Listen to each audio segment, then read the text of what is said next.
What would you say is something that's lacking in terms of tech in Barbados? The tech itself. You're listening to Skillin Me Softly, brought to you by NTI Barbados, the podcast where transformation takes center stage through skills, mindset shifts, and real stories. Each week, we sit down with everyday people doing extraordinary things, learners, dreamers, professionals, and change makers, all part of our mission to inspire every Barbadian to believe in greater personal possibilities through access of information, knowledge, and skills. So can you share some projects you guys have worked on before, and what does that process look like for you guys? Every day, what does your computer screens look like? You have all these AI tools together. You're doing cybersecurity, you're doing coding. So in terms of projects, because a lot of the work we actually do is for government, I don't think we could divulge. No, but it could just be a general Anything that's been launched already or that something. maybe you can talk about? Okay, so there is INES, which is a real estate management platform that we built for BIDC, and quite literally what it does is it manages the real estate. I'm going to let the developer tell you exactly, because I think she works on that project. No? Oh. No? Oh, yeah. Yeah, but this one is public already, so we can speak about it. I know cybersecurity is it's one of the most important things right now, especially in this day and age. And people have a lot of misconceptions about that. Yeah. So what exactly is that actually? And why is that Cybersecurity. important? Well, it's literally security, but for the internet. So I think people play very fast and loose with their information on the internet without thinking of the ramifications. So for instance, posting where you are while you're still there.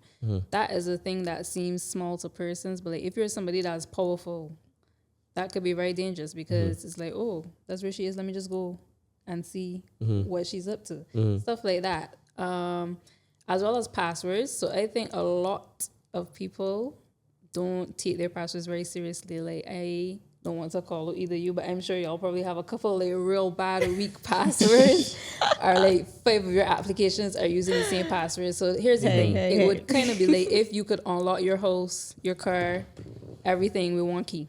Not very safe, because if you lose that key, somebody gets it and they know, oh, Darren drives this car, Darren lives here. Then they have access to everything belonging to you. Yeah. So people kind of overlook it, but if you really sit down and think about it, people really need to take security a lot more seriously, especially because we're doing so much on our phones now. We're storing credit card information, banking apps, and then your phone normally also saves your passwords. So it's somebody gets into one of your computing devices, they have access to your entire life story. Oh my goodness. Yes. I don't mean to fearmonger, but it's really important.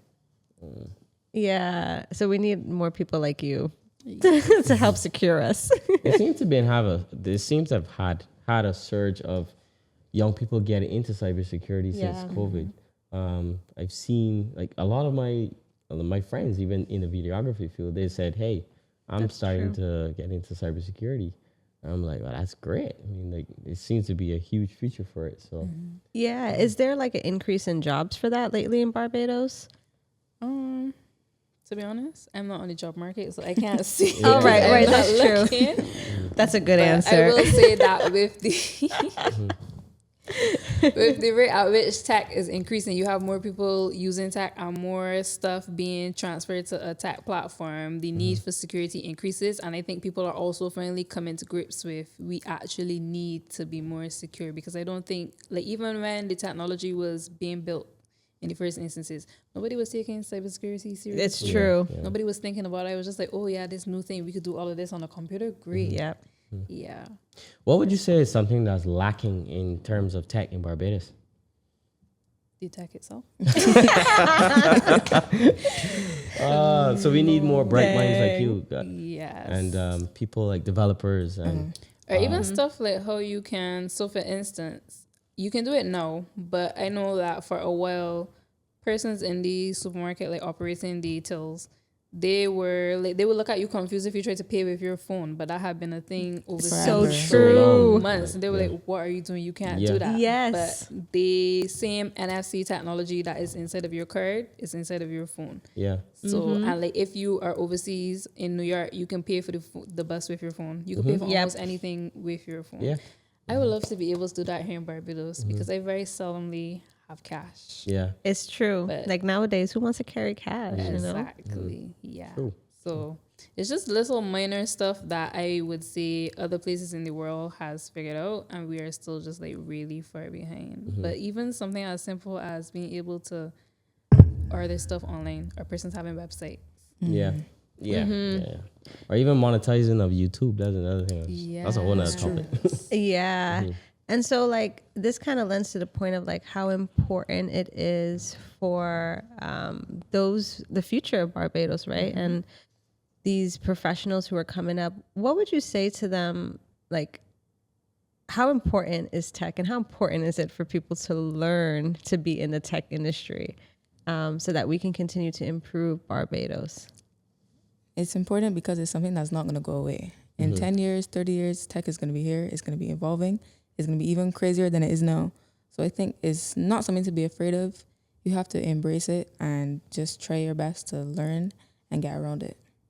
And I would also like to say that the way that the world is going, it almost seems like no matter what field you are in, you can't get away from tech. So in a way, it will no longer be being in the field of tech. It will literally just be a way of living. Yeah. Because everything is going digital. It's true. Yeah, even education. Yes. And so if those who want to be in tech, right, there are courses online. Have you guys ever taken any courses that for tech or even for anything? And like, what would you say about education online?